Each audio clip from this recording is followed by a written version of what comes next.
开会了。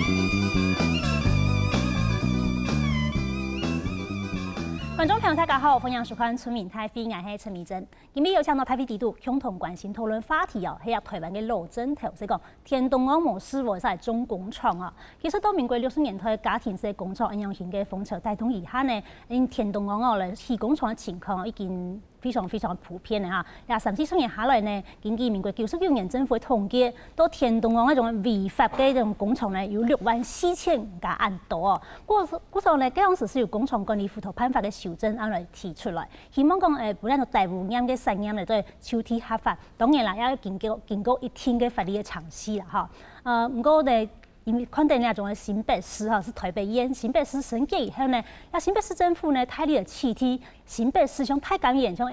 三峽關於蘇拿提起嗰種違法工廠呢，呢個工廠呢是大量的走到桃園縣來咯，然後桃園縣太原路竹關於平鎮、陽梅、中立等等地方，也出現了青島嘅違法工廠，也去到農田度哦。故所桃園縣政府看到這樣嘅情況以後呢，今年3月初一呢，嘅公務局俾人嘅桃園體檢署來共同來出席來打擊呢種嘅非法嘅工廠到農田嚟起工廠嘅情況。到底有限嘅人力，有辦法應付了大量來起嘅違法工廠冇？韓國法律嘅工具係咪濫用呢？另外，因為呢種嘅非法工廠佢生產物嘅產生乜嘅廢氣温呢？其實也冇辦法講得到啦，嚇！即係污染到係農田地不所種嘅東西，無論係你食嘅飯、你食嘅菜嚇，都會受到影響。而人係健康也會受到影響哦。我想今日節目當中一邊來討論。我想歡迎收嘅現場來賓，第一個呢係你桃園體檢署嘅主任檢察官吳一鳴吳檢察官，你好。主持人、各位觀眾朋友，大家好。稍等，歡迎收嘅係桃園縣政府公務局局長朱體智朱局長，你好。主持人好，各位來賓、各位觀眾朋友，大家好。稍等，歡迎收嘅係桃園縣政府農業處嘅鄭永甘鄭局長。主持人各位鄉親大家好。稍等，歡迎收嘅係長期關心台灣農村發展嘅台灣大學農業推廣研究所嘅鍾怡婷總書記。主持人大家好，我係怡婷。好，頭下講到呢種農田模式和曬中工廠嘅情況，都台灣非常普遍啦嚇。當然咧，頭下講到有64000人嘅一樣型嘅大嘅數字哦，是一種定型講哦。唔過呢，也因為一樣情況存在真係非常多年嚟，就係講係成年路政頭，到底呢拜個桃園縣政府作為按強烈嘅起底，其實看到樣嘅情況，現場嘅情況有幾嚴重呢？我想先聽新聞記者鏡頭去了解下。台南公路巷看到本南部府作為農業鋼鐵嘅後天，就起了一棟又一棟大型嘅偽裝鐵皮屋工廠，還加係驚喜勁多。交通方便咧，嚇，把啲工業區嘅，把啲高速公路嘅，然後順便嚟農業區、農業區嚇，來土地取得麥也好、票也好，做嘛嚇，除咗嚟搭啲鐵皮屋嚇。不過呢條違法工廠冇受到管理，做嘅係馬界為排放污染物冇因地。呢個工廠勞順條界天橋差唔多都冇分撇，生產出來嘅作物都帶安全帽，也冇人做啲保障。大型農地違建的部分是不是有猖獗？那這個部分的話，縣政府這邊的立場就是，假如是屬於新建中違建，我們一定優先列入拆除的對象。這個問題我們有發現到。但像去年1年，突然間境內查無違建嘅件數就有3071件案多，讓政府19個人力執行查處有2158件，內情普遍比為績效優良。不過查嘅多，起價行較多，工業起價土地貴，冇良心嘅業者影響外圍土地來發展。通通不納稅通通不土地成本我都全部亂蓋。那這樣不是我們產業國家的產業，絕對是相當危險的。違法工廠案多，有民團認為，呢係產業發展有市丘，應該試圖葡萄、松松拿到合法嘅登記。傳統產業的市場一定是有這個需要，所以他们才会走这样的一个方向。那俺认为讲哈，政府哈，认当针对掠到传统产业哈，要办辅导机哈，要办辅导机来上轨道哈。不过由于复杂少，按用做电动为鼓励业者挑机，整体农业生产环境都有可能因为按用消灭掉，农田某种无物贵重工厂，绝对唔系好嘅现象。好，看那新闻的样片讲到哈，无师傅的种工厂，伊绝对没好的现象啦。主要迄个的微小的工厂哈，伊生产嘛个东西，迄么有毒的，伊排放的废气物，迄么也系有毒的哈，根本就无办法治啦。故说对人体的伤害非常非常大嘅哈。不过看到是讲，新北市其他的起地，还有那个年菜都台北县要求下新北市的非法工厂呢是往南偏西的，嘛个情形看得出来咧。卢竹乡农会啊就讲哦，其实。今年哦，农业费来种发发休耕天嘛，佢讲年菜都两栋连沙休耕来向两个种嘅休耕补助金嘛，不过今年开始做唔得，但像做一栋嘅休耕，一栋含那个种东西啊，有办法留来两个种嘅休耕补助金。但是陆续向按到嘅农田，三无因为按样型嘅情况，也复工嘅情况变多，电都系减少嘅。用百姓哦，也陆续向农民啊就讲吼，主要系因为你下东引起老陆续向哈，然后咧台北。新北市哈，连到非常非常群的陆竹乡来那种的漂农田的细工厂哈，佮一平的价是差不多50到60万元的话，佮一甲档一年是有15万嘅台币嘅收入哦，一年的话是180万哦。但政府要补充来休耕4万5千块，听听180万系4万5千块嘅40倍按度哈。故说当然讲究，反正政府也无不按按度嘅休耕补助，也是唔会量诶，也是漂去不做工厂，这种情况的话。陆竹乡农会嘅统计讲，其实咧都陆竹嘅南族、富贵、中正北路、澎顺嘅农田，种情况非常非常严重哦。这样问题也是香港嘅农业局的曾局长就是说，有看到卢竹乡农会提的这个问题吗？就是说其实卢竹的很多农地现在都已经大量的盖工厂了。呀，事情是有哦，我都有看哦，没有问农民啊，农民讲长期下来农价无好。休耕又做唔得，基础按用来变啊，体平人挨做数体主，按用农业工挨做来试做收费就拉咧，这情形是唔系讲那泸州交通方面咧蔬菜差唔多，统统有。太原啦、龟山啦、平镇啦、杨梅啦、高金啦，哈，太鲁顺的中下区。高速公路变顺，交流头下，加一点多，所以按用钱有。好，那我想请教一下我们的公务局，就是说有没有发现说，其实就像我们刚刚讨论到龟山、芦竹、大园，包括什么观音、平镇这些，在我们刚刚讲高速公路边啊，或者交流到边这些农地，非法的工厂在这2年如雨后春笋大量的产生。那你们目前所查报去拆建的案件多不多？我讲一个比较最近的一个数字好了哈，就是我们在102年度啊，从这个1月份到4月份。那在整个查报的一个违章上面哈，大概有238件，好，238件。可这查报的违建当中啊，他在盖违建的时候，其实你看不出来他到底是不是要做工厂，因为他可能就是一个铁皮，它是一个铁皮，他把这个房子这样盖起来，他房子盖起来的时候，其实他并没有使用，还没有任何的一个机具在里面。那在我们公务局来看，它是一个违章建筑，但是至于他做什么使用，在那个阶段，其实我们还看不出来。看不出来。对，但是在后来呢，当他在使用的时候，我们再去巡查的时候，我们做了一个初步的一个统计了哈。这个查报的238件的一个新建中的一个违建里面啊，大约有70件左右疑似在做工厂的一个使用，疑似在做工厂的一个使用。那基本上面是这样子，我们在这个违建拆除的一个政策上面，我们是希望。这个违建的行为人哈，他能够自行把违建拆除掉。是，那局长，我想请教一下，就是那70件这个新建的违建是作为工厂用，你们有去了解它大概是做什么样的生产吗？我们看到的比较多的了哈，因为有些地方是你没有办法进去到实质里面去看，但是我们看到比较多大概是做仓库，那做餐厅。好，那或者是做一些可能一些生产设备，但是那是什么样的一个生产设备，可能没有办法逐一的去做一个形容了。是，好，呀，唐太因嘅桃园县政府两位局长嘅介绍以后呢，其實因家真正當受理啦，是講其實台灣嘅農地數度因為非法工廠嘅污染吼，咁樣情況，唔係講你係樣發生哦。已经有非常非常久的历史了，看一下一种统计图表了哈。好，再看到是到民国1982年，是民国71年的时间，桃园嘅感染嘅革命，台湾第一件毒米事件是到桃园县嘅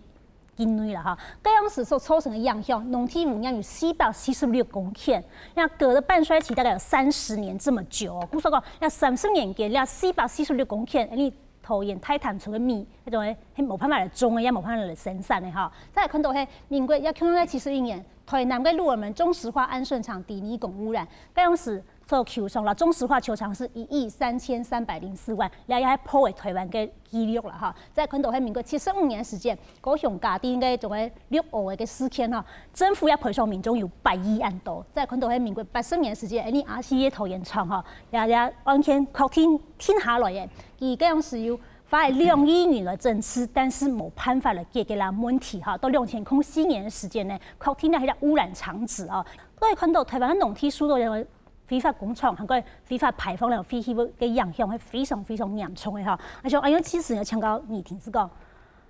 今日按到研過去嘅，看到呢個事情還蠻該解決咯。30年、40年過去蠻解決，你還有時呢非法工廠產生哈，雨後春筍嘅一樣。當然今日講到係桃園，像南部、中南部情況係非常非常多。因為我來看，對台灣社會長期影響。其實睇緊你講講到有嘅問題已經長久以來都發生嗬，30年咁久嘅，都冇辦法解決。其實唔係講講有嘅農民嘅土地問題，係講漁工所人嘅土地嘅問題。其實最主要就講我哋嘅國家跟我哋地方政府，而到底用嚟看待我哋嘅土地，用嚟看待一個縣市、一個地方嘅發展係用辦嘅未來，而希望講有嘅土地用嚟使用，再對有嘅發展嘅方向嚟做一個調整。那我們講我哋土地以下嘅睇下你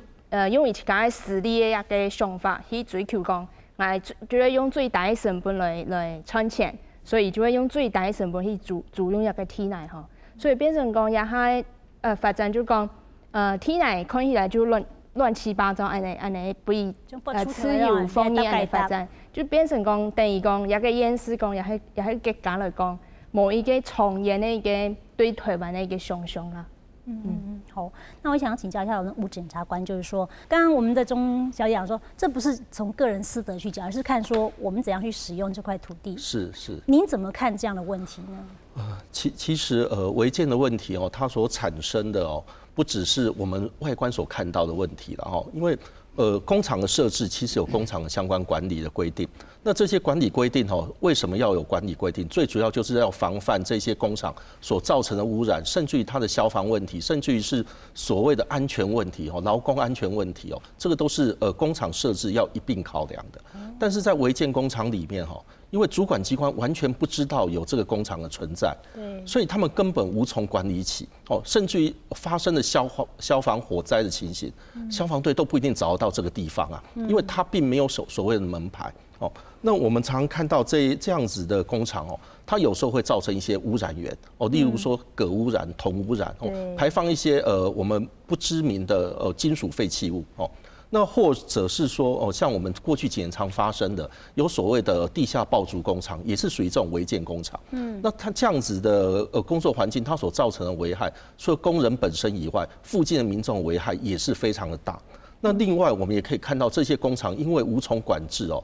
也常常成為治安的死角哈。那在我們過去的案例裡面哈，我們可以看到說，這些廢棄工廠成為了製造毒品的工廠，製造槍支的工廠，甚至於還有製造美鈔的工廠。製造美鈔，是我們家隔壁的田中央在印鈔票。是，這個在台灣都有真實的案例哦，也曾經各地檢署都有查報過類似的案件哦。所以這樣子的違建工廠哦，它不只是造成一個不使用工廠上哈，還有居民安全上不平等，它往往在我們地檢署的立場上，我們也常看到，這個就是一個治安的死角。就一個法令人其實都看出按到嘅。唔可以影響，該長期關心台灣土地利用嘅政策，太好提振呢高速起使用，也有可能冇該問題呢？談下幾講法。其實問題很嚴重，非常的嚴重，這讓我們非常的擔憂啊。一方面，這些工廠它排放出來的環境的一些污染物質啊，比如說空氣污染或者水污染，它很有可能就直接排放到灌溉的郡道。那台湾的灌溉渠道又是灌排不分，所以农田上面的一个灌溉所需要的水呢，就直接从这些被污染的那些那个灌溉郡道就直接来取用。也要顺便跟大家报告，我们现在农田污染整治的方法就是上下翻动、左右移动，就把它混在一块儿那其实我们那个污染的物质都仍然留存在当地了。所以我们这种整治的方法其实是鸵鸟式的整治的一个方法。你让它四处的去设厂，就很容易造成水的污染、农田的污染。那这个一经污染之后，你要恢复到原来的状况，就变得非常的困难。台湾市教处讲到，了下对污染跟农田的整治，睇啲个上东北下背奶又焦的啦，左片整片的奶又焦的其实污染面还留喺当地不过当到农村啲了下还蛮有自来水，蛮有水土水，还咧是咧降水。古时候讲，来到污染面冇晒体的时间，因为影响地下水，影响食了地下水是降水跟农业健康还可以种出来的作物都会影响你老爱晚餐餐桌上的食的安全我想请教一下我们的这个曾局长，就是说，你养完也看有问题，农政单位看到有问题，也严重的机会。唔到礼拜县政府新嘅一步嗰种嘅想法跟做法时间，农政单位有嘛配合嘅新嘅做法冇？看到了相关的记录都关于那个污染爱桃园县呢大主爱这个一个污染是当然其中农民喺角度嚟看啊，按农政管理嘅角度嚟看爱调查老农民穷用按艰苦。了这东西，刚刚教授讲的你啊环保署，佢对了污染的农地，佢啊整治就搅来搅去，佢冇再做，了就不用再做，不用免啦。所以如果你啊太做了为都30年都冇解决啦。当然严重来，我头先讲来讲，该关于那部分呢，佢做工业佢做太啲了，佢做生产基地。例如做个韩国做钢铁啦，该严重了以后，比如讲两部分做唔得过钢，迄爱钢去做永久造林地，永久造林地，该按用个时间，政府来补贴本金，其他来按用钢，该啲水过来，一直监控着啲按用做解决的，啲农民啲按用个方法去接受的。我也看到是讲桃园县呢，佢哋下升级做T6度马上变做桃园市太桃园市啦。故所讲，佢哋工商用地嘅需求係漸來漸大根據桃園縣政府工商發展局嘅調查呢，過去11年來已經有128.7公頃嘅農地變建做係工商業用地嘅啦。是講從這個桃園縣政府工商發展局這個11年就有將近是129公頃這麼多的。農地已經變更為這個工廠或者是其他的商業用途來看的話，不是講桃園縣的發展已經是一個不可逆，勢必要往一個工商大縣去了。你當然桃園縣要講農業太縣，但是變成一個工商大縣已經是勢不可當。來看一下桃園縣政府對於佢哋要發展航工廠，要做工商太縣佢哋規劃很樣版型桃園縣嘅海陸空嘅交通面講到然後新北市呢，係離得非常非常嘅近所以嗰度看到咧，蘆竹都嚟到頭先講到蘆竹而家減咧到台北港，也減咧太原嘅桃園嘅種嘅機場。我所講桃園地區它臨近台北港，還有海港，也有空港。再來就是講，還有機場捷運，要高速公路1高2高都有經過我們的桃園縣。就是說，就整個北台灣的這個區位地理來看，其實桃園縣目前所佔的一個位置是。它不僅僅只是大台北地區的衛星呢，它其實已經是儼然要成為第三個新星出來了。這變成說，用現情況來看到，佢對土地的使用呢，對農地嘅種壓力呢，係見來見大嘅看種哪個一種土。桃園縣土地發展現況咧嚇，唔係都市土地有79477公頃那種鐵農業區佔嘅非都市土地嘅比例最高係35.8%到安多所以講，其實桃園縣有非常大片的特定農業區。剛才我想問一下 Q 總是講，特定農業區只能當农业使用嘛，做没做其他用途嘛哈。跟你所了解，桃园烟量几年了，因为安阳应该为这个航空城为第6都升格为第6都做准备，有几多个铁铁农业区已经变建做工商业用地的。其实是安样讲哈，特定农业区某一天讲一天来讲田哈，特定农业区其实种菜做其他休闲的产业去做得啦哈，农民没讲总会讲田种菜哈。但是总系做农业的使用嘛。其实你啊，按桃园县吼，你要做新竹到桃园到新北到台北市综合，按台湾有2300万人，按了要做大1200万人，所以讲台北、新北个土地啊、房价大项按贵吼，生活费用按贵，其实搬到桃园来。佮桃园有28个工业区。其就业机会一定多，所以呢，其他各县市的人搬过来的时间，其处处有人的需求。哦，咁当然，你讲你啊相关的农业用地，其根据相关的法令吼，其做了申请来变建的时间，工业区冇拉用嘛吼，所以讲你10公年吼，用得100公顷开始唔会查，又用得100公顷，但是呢，你100公顷其合法的申请。咩爱来留去天数啊，吼！所以农业单位冇办法讲，做唔到咧，铁铁农业区冇办法变建哦。呢部分吼，无法突然样做吼。但是钢铁咪钢铁，示范咪示范，工业要做，商业要做啊，吼！你啊是北乡也基本的该权利啊，生存的权利，身体的权利，所以讲按样时间记唔得咯。那我想请教一下吴主任检察官，就是说，那我们在这一波地检署配合县政府公务局这样的查缉活动里面，有没有什么端出一些比较新的这种取缔的这种法律上的工具跟手段？因为我们总是觉得这个取缔或者是查报是有点旷日费时啊，是，或者说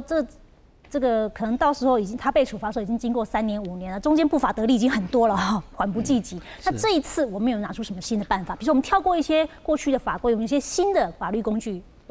其实我想还是要跟观众朋友再解释一下哈。建筑法的案件就是这种违建案件哦，在拆除的过程上，它有它的特殊性哈。那在我们的讲法叫做先行政后司法哦。那什么叫先行政后司法？它的意思就是在于说，第一次的违建哦，当被提报的时候，它是单纯由公务局来做一个拆除的动作。这个时候民众受到的处罚是一个行政罚。就是说这个时候还没有进入到我们地检署的范围，对，还没有进入所谓的司法程序范围内。那当这个违建户在原地再重盖第2次的时候，这个时候才会构成所谓建筑法的刑事法就才会进入我们地检署的司法程序那在这一块里面其实在最近的这段期间我们就有发现有些类似专门帮人家包工代办这个搭建违建的这个集团他们似乎在前段时间发现了我们桃园地区似乎在法规上面有所不足的地方了所以当他们发现在盖这个违建的时候他们就盖了3层违建的时候，他们就来报拆除。那报了拆除之后，那当时不管是法规还是县政府人力不足的情况之下，在第2次移送进地检署的时候，他违建是没有拆除的。所以违建是现实又存在的我们现在的处理方式我们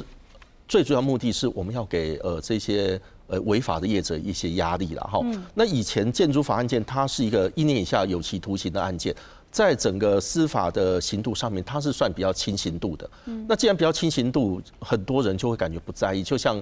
刚才跟主持人这边所说明的，法官的判决也很轻，8万10万这个案子就解决，甚至8万还给他缓刑，连8万都不用缴那所以我们现在的做法可能就是说，我们当收到这种大型违建案件，我们地检署是会做管制那这个时候由检察官亲自带队到现场，那我们会督同所谓的公务局督同地政事务所，督从警察局，并且把被告一起找来现场，我们来履勘一下现场。那履勘现场的目的有2个，第一个要确认一下这个违建的范围究竟有多大。第二个，我们要确认一下这个违建里面究竟有没有做一些违法的情事。那确认这些事情之后，如果它有违法情事，我们可以加以处理；如果它里面只是一般的储存厂或者是一些展览场的话，那在这个时候，我们会要求这个违建的业者，请他们能否自行拆除。那如果他愿意自行拆除，其实帮国家节省很多的司法的人力以及行政人力，那我们会给他一些比较轻的刑度，或者给他一些缓起诉处分。那如果他不愿意自行拆除，在我们答应我们不愿意在期间内拆除，或他根本就不答应我们，他愿意自行拆除，那这个时候我们可能会就发函给公务局，请公务局就这些违建，请优先拆除，拆除之后报来我们地检署，地检署以起诉的方式来对这些被告加重求刑。好，那我想请教咱们主讲，就是说，地检署将跟你们配合之后，你们是觉得如虎添翼啊？因为你们是内政部公布这个绩优的这个拆除的这个成效嘛？是，其实会盖这些违建，大概都是在假日，或者是这种连续假期的时候啊，他觉得趁公务员都放假的时候，是对，没有错，他来抢盖这个违建，我们也发现了这个现象。所以大概从今年开始了哈，我们大概就是假日的时候，我们也不定期的派同仁去巡，去巡有没有新建中的违建，有抓到比较多吗？所以这边大概几张图片给大家稍微看一下，就是说类似我们在查报违建的时候，经常看到人家盖起来就是这个样子，所以当他盖这个样子的时候啊，其实我们不太清楚他是不是要做工厂，不知道他是不是要做工厂，但是它是一个违章建筑，对，那我们马上就贴一张公告。贴一张公告出去，贴公告。那其实经过我们这样的假日派人去查的时候，其实我们发现，这个违规行为人的案件是在收敛当中的。是收敛。那我想这个联合起来是已经有初步的一个成效出来了。看到桃园县政府老体检署的合作以后，唐咧两位先生的讲法，帮抢好种非法的工厂有较强心地位，唔敢像头摆按明目张胆啦吼。不过都在你桃园县政府里了摆呢，按强力嘅来取缔了非法嘅工厂，当然佢哋係唔錯嘅。係咪有其他證件像頭下議庭講嘅，你也就太嘅杜飛去，佢哋對佢哋發展有無同樣嘅想法？你也擺你一部嘅到農地上嘅非法工廠中下前一天，係為到能擺航空城嘅發展嚟做未來嘅計劃呢？我想先廣告一下，廣告以後馬上進節目當中繼續討論。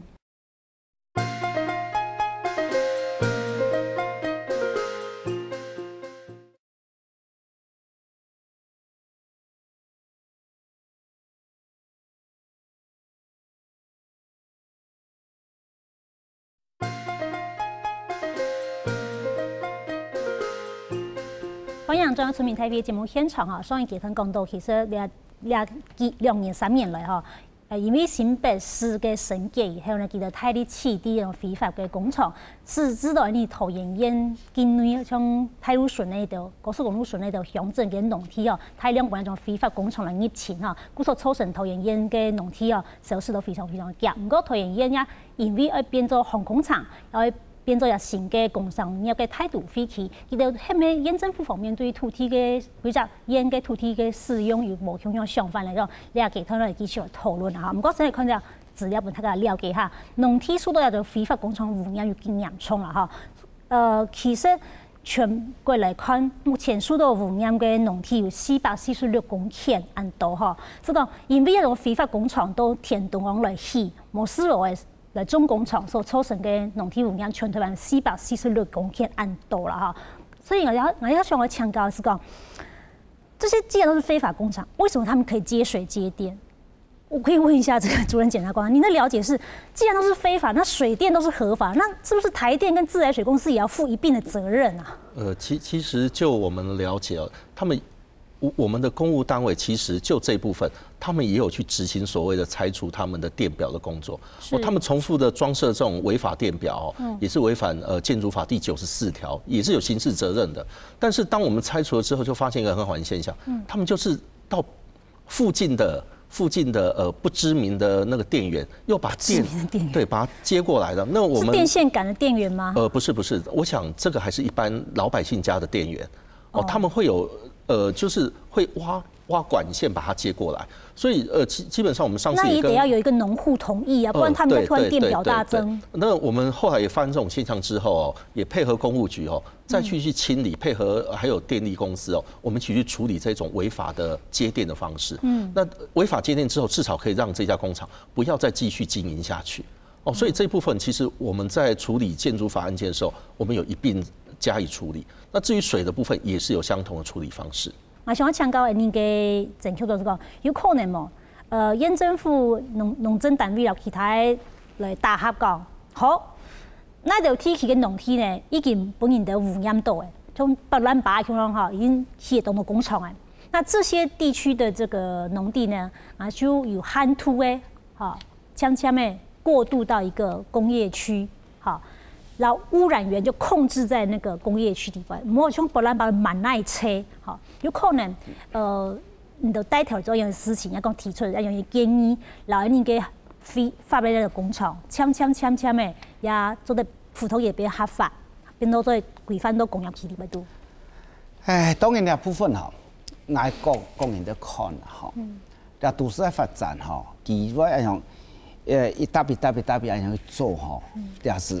几十年来，我看嗰几十年没按样见发生啦，吼，就样讲了，家讲过啊，该农产品来价是无高，农价无好，哦，你啊睇一下，要看到你一平地要几啊万元，迄边建梯变工厂要几啊万元，是叫做惨啦，吼，所以讲你东西就较难按样去做，吼。当然你按那法令吼，长期下来啊，不周延，吼，法令不周延。佢都市开发多了，佢变成你新的，夹在你新的农田，佢又冇啦变好势啦，佢冇啦因为嗰啲东西又讲唔得，种唔得的时间，佢农民当然佢會難過啊，佢會從嗰隔壁嘅時間，佢做工業區、做商業區、做住宅區，夾出個農田，當然呢條東西不一樣嗬。其實講係唔係新北市大力起地？工廠站下来，外国啥在看了30年了，看下来哈，也未必是安用哈。就讲，你看过去政府开发的工业区，你现在都是高科技在使用，传统产业，传统产业，它要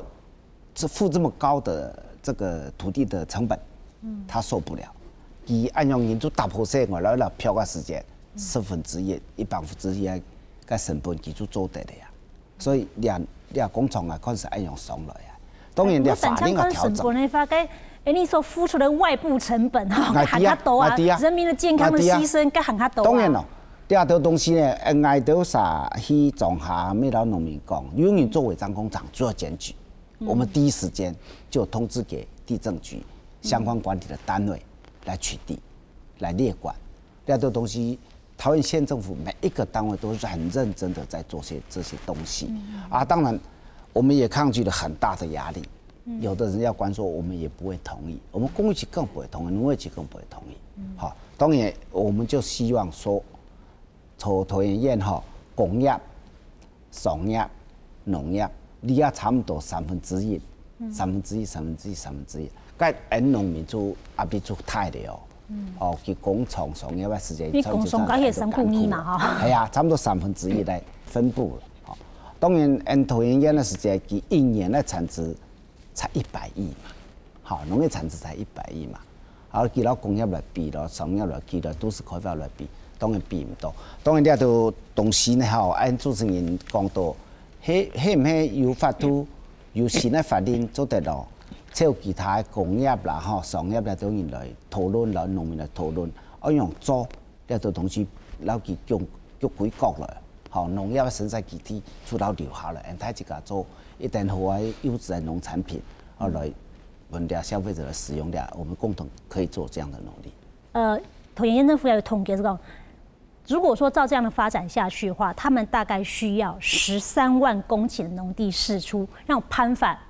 容納。未來對啊，工商業需求嘅利用啦13萬公頃，很大一筆哦。依聽有冇人看呢種需求呢？就講提到已經講到，就講做嘛俺们对土地一定要管制，就讲地伊嘅污染也恢复花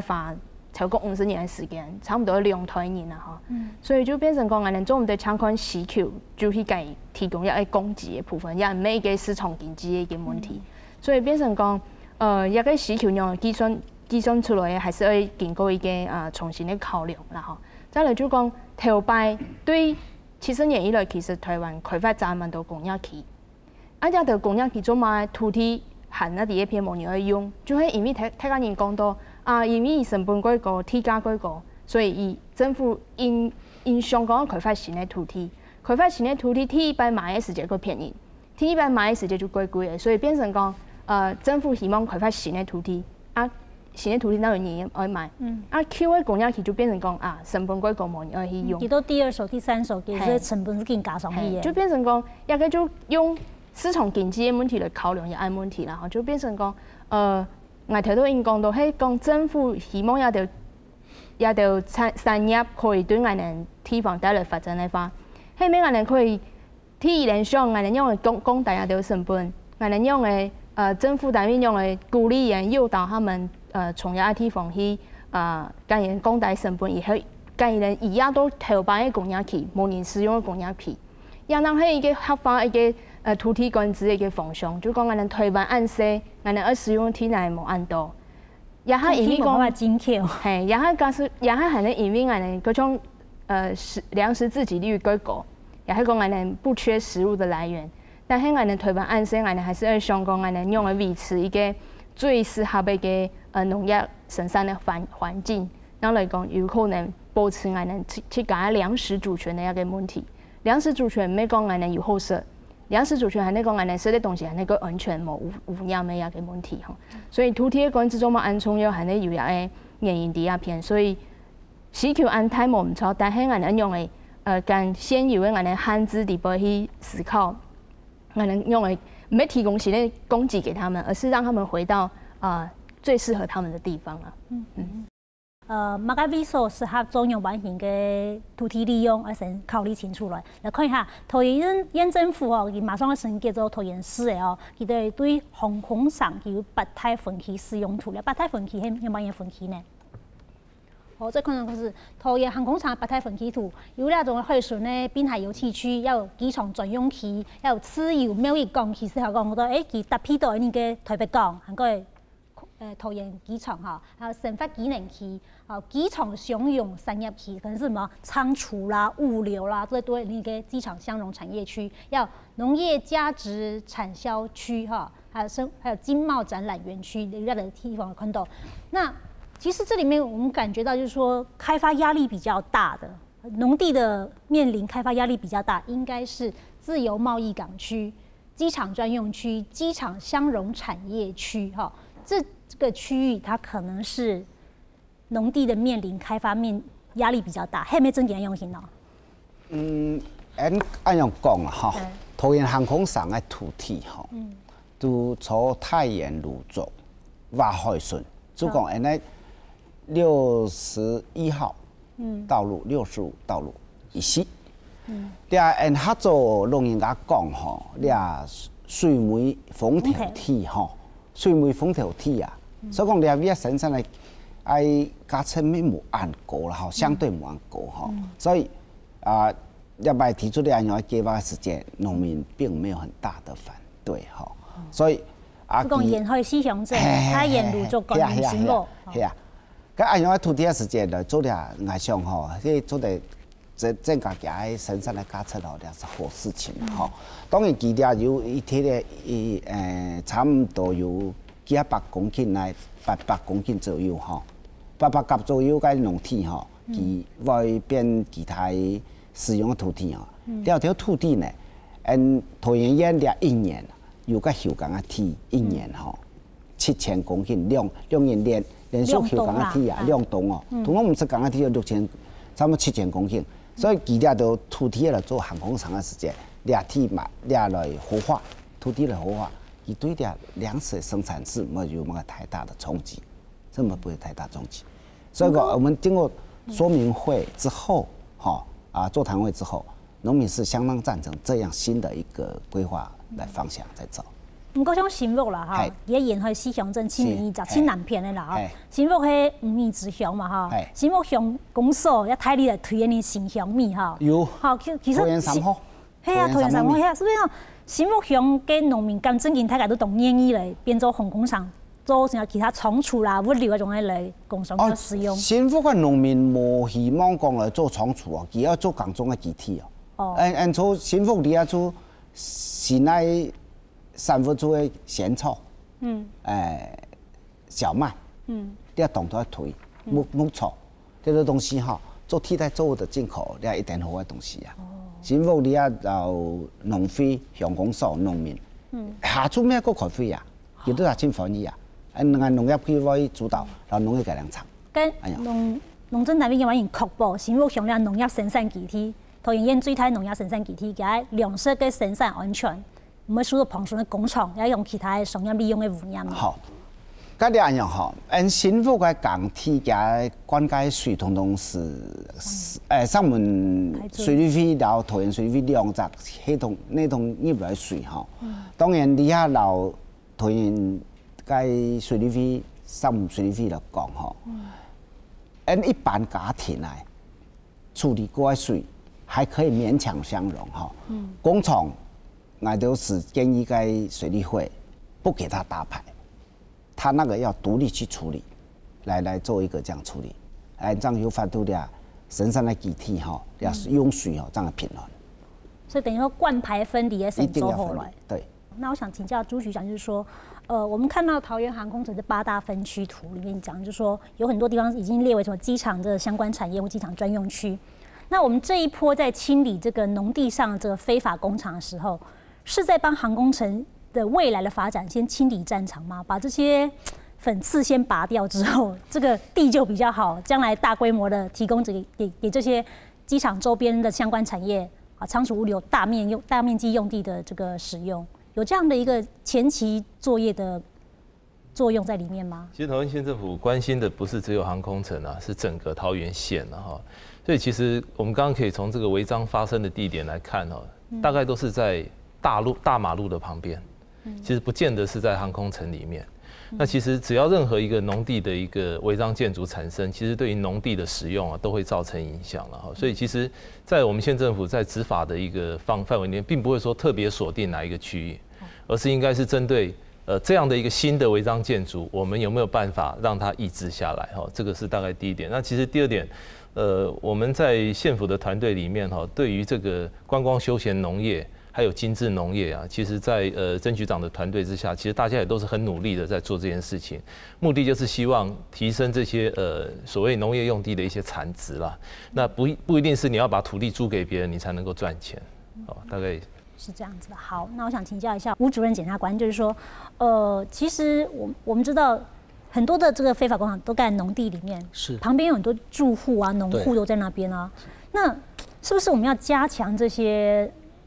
周边的这些环境、这些住户或者是居民的那种法治观念和意识？他们可以随时来通报或举报，不要等到说已经受到伤害了，闻到这个很臭的味道，那河里面水都已经变黑了，感觉自身权益受危害才来举报，这样就太晚了。是我想大型的违建已经直接或间接侵害到我们国民的生存的环境跟空间了哈。那这部分其实就像刚才几位语坛人所讲的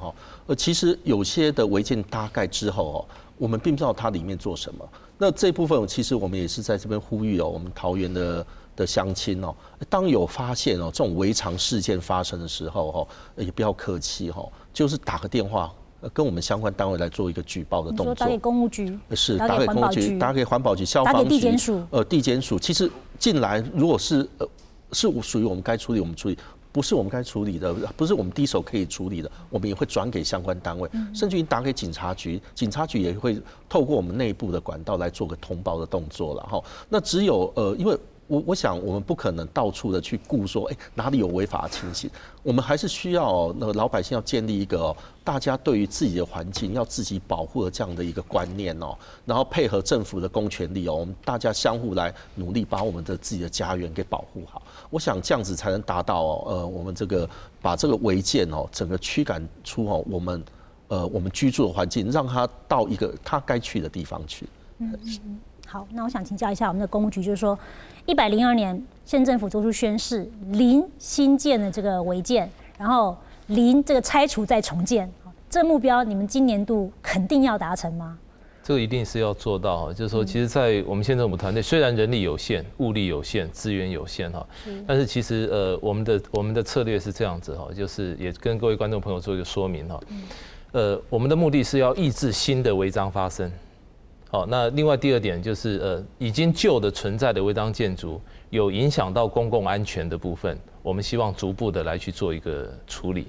那对于新的违章建筑的一个部分呢，我们当然是一方面透过我们公部门的一个巡查哈，那另外一方面呢，我们也希望是说民众有看到这样的一个状况，也可以主动来跟我们这个县政府这边来做一个通报。那我们来派员去做一个现场的一个了解，做后续行政的一个处理。所以一方面我们也很感谢地检署在这一次啊，那我们一起共同来面对这个问题去做一个处理。那是希望对于违章建筑这种社会存在已久的问题